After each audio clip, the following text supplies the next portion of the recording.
In Sutomore, the first thing you notice is the sound of plates from a cafe somewhere nearby.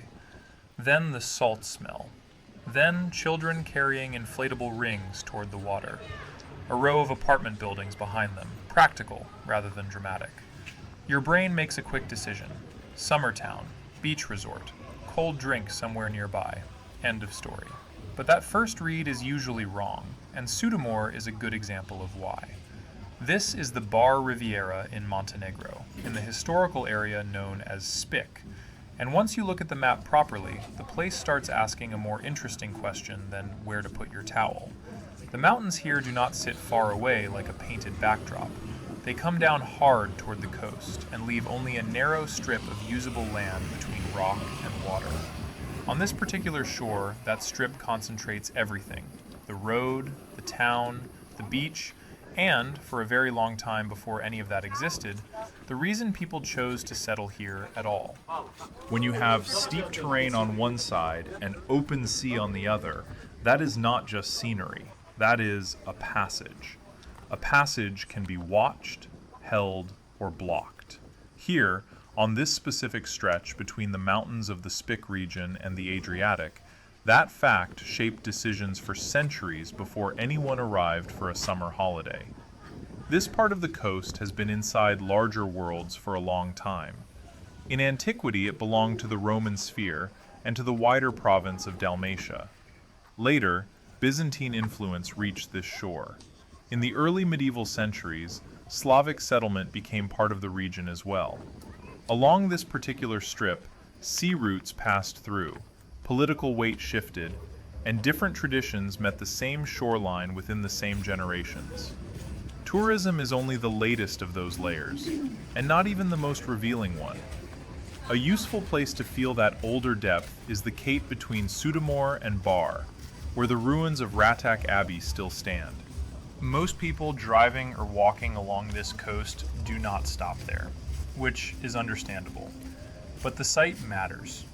Sources generally place its origins in the medieval period, often around the 11th century, and it operated as a Benedictine monastery.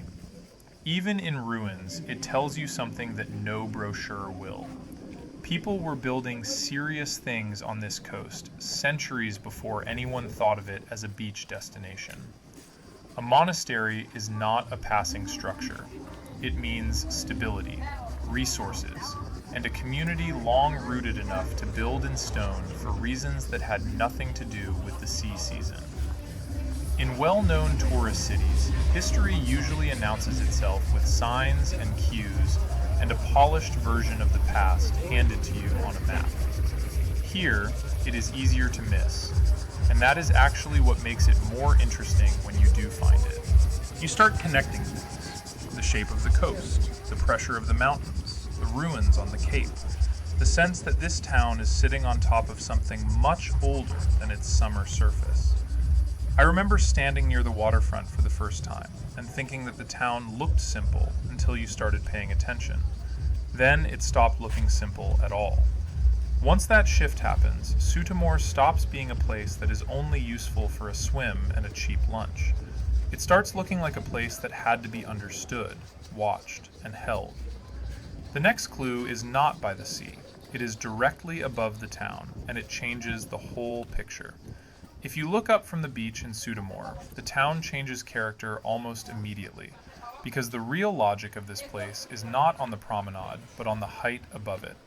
The fortress there is called Haj-Nehaj, and even the name carries its own weight.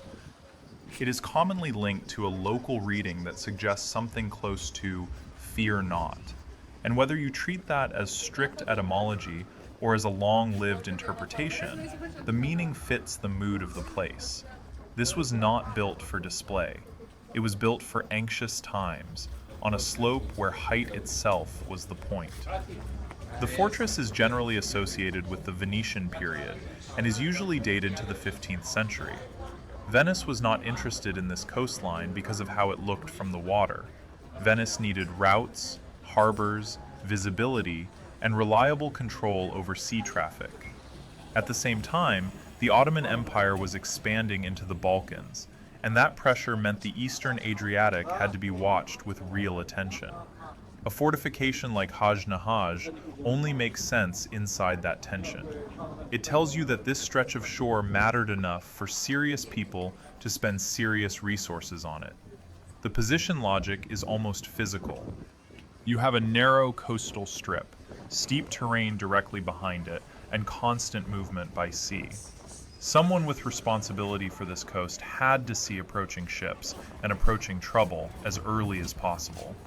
Height gives warning, and warning gives time.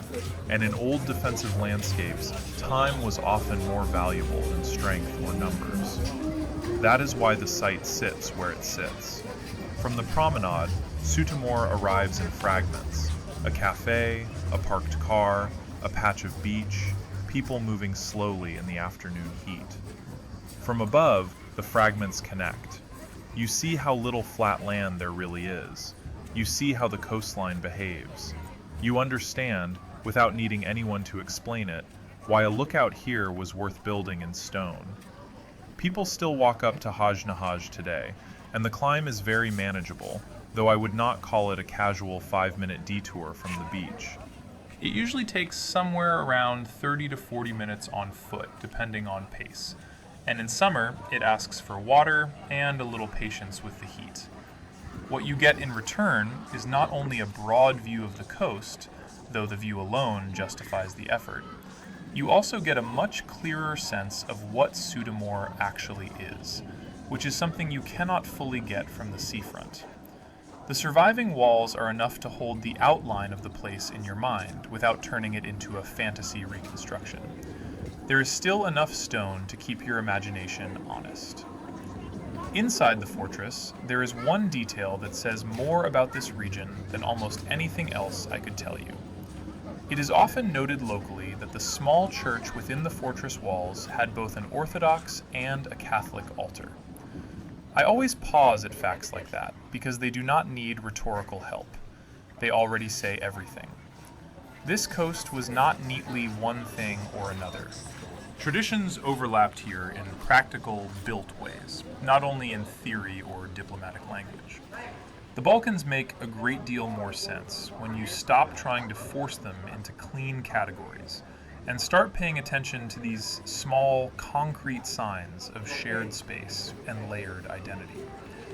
Haj-Nehaj is also not the only fortified point connected with this area. There is Tabiha on Golo Brdo, usually translated as Bear Hill, a less visited fortification, but part of the same wider defensive network.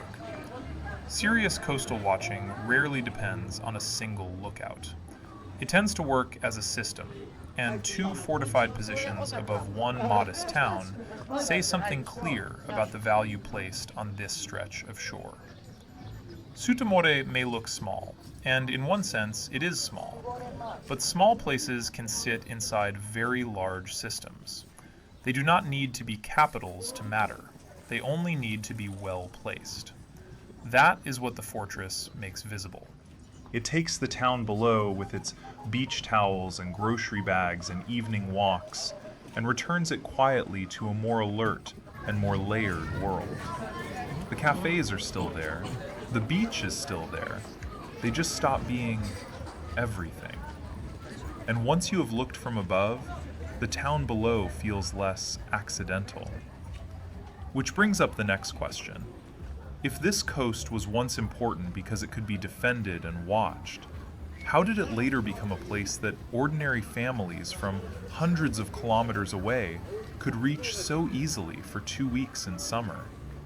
The answer is not another fortress. It is a railway line. A fortress tells you why a place mattered in one kind of world.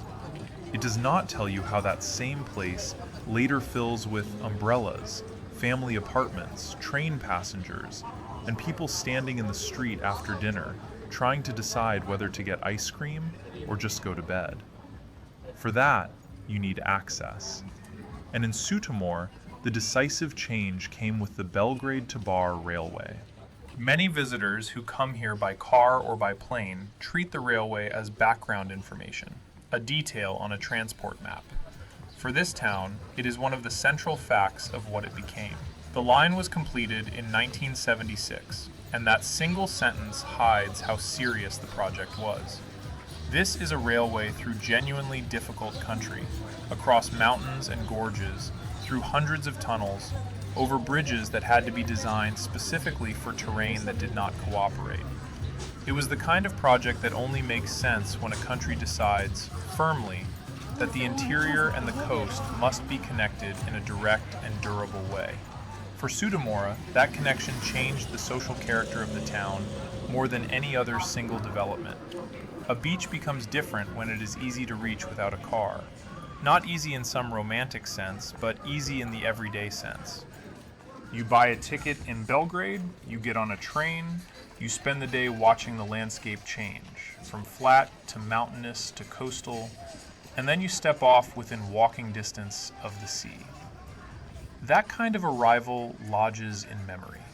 It changes who comes, how often they return, and how a place becomes part of a family's yearly calendar, rather than a single distant trip.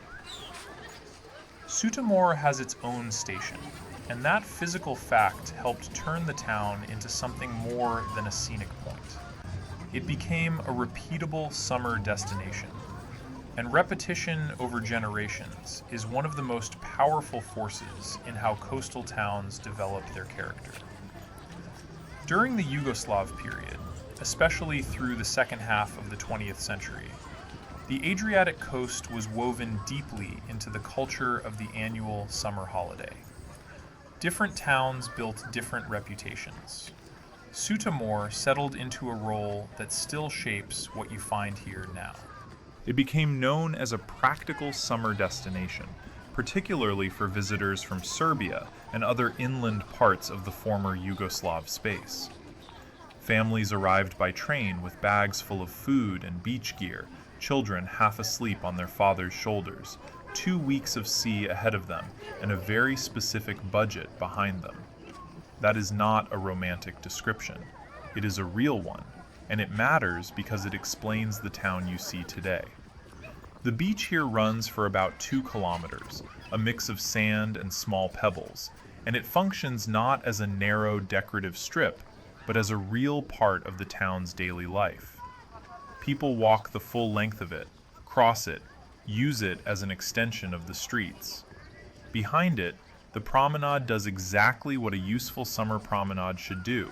It feeds people, cools them down, gives tired adults somewhere to sit and look at the water for longer than they planned. Grilled fish, grilled meat, pizza, fresh bread from the bakery, coffee, cold drinks, ice cream for children. A menu that knows exactly what kind of hunger a long day outside creates. I would call Sutomore a lived-in town rather than a polished one, and I mean that as a genuine description, not a criticism. Towels on balconies, practical storefronts, beach gear in shop windows, people walking back from the water with that particular slow pace that comes after too much sun and not enough shade. In general, many travelers also find it more affordable than better-known spots on the Montenegrin coast like Budva or Kotor or Tivat, though prices always depend on season, specific location, and what kind of accommodation you book. That price range changes who comes, and who comes changes the feeling of the place. It also means the town is not performing any particular version of luxury. Not every building is graceful. Not every corner looks arranged. In peak season, the streets can feel strained, the beach can lose its spaciousness, and what some people experience as energy, others experience as too much pressure in too little space.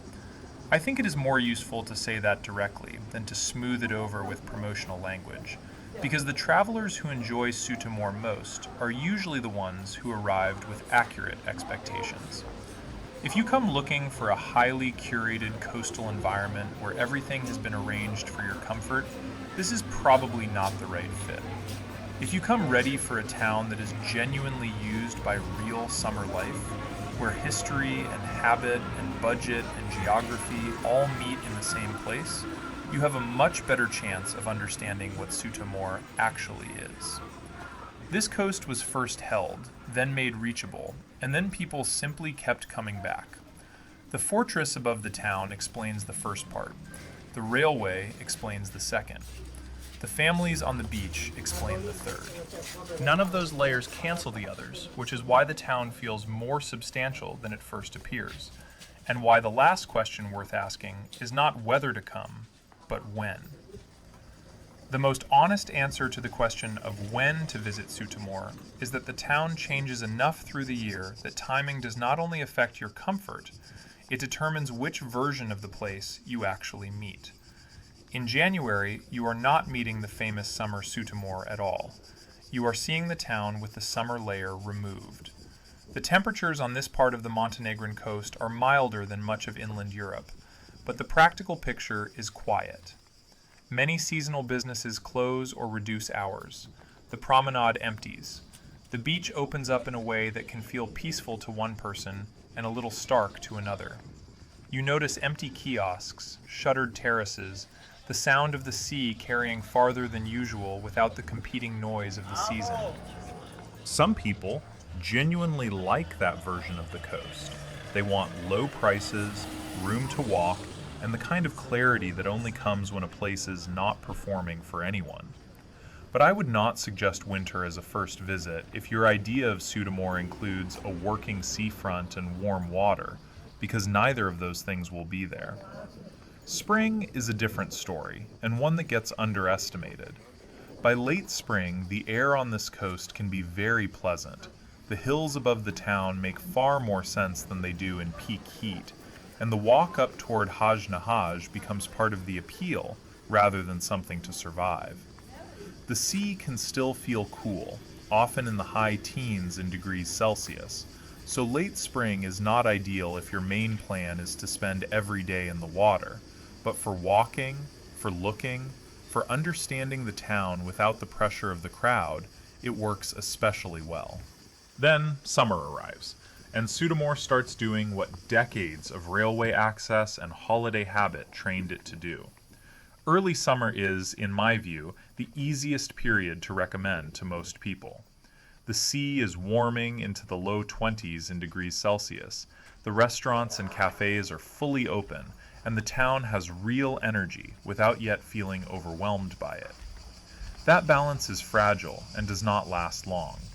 Move deeper into high summer and the volume rises considerably.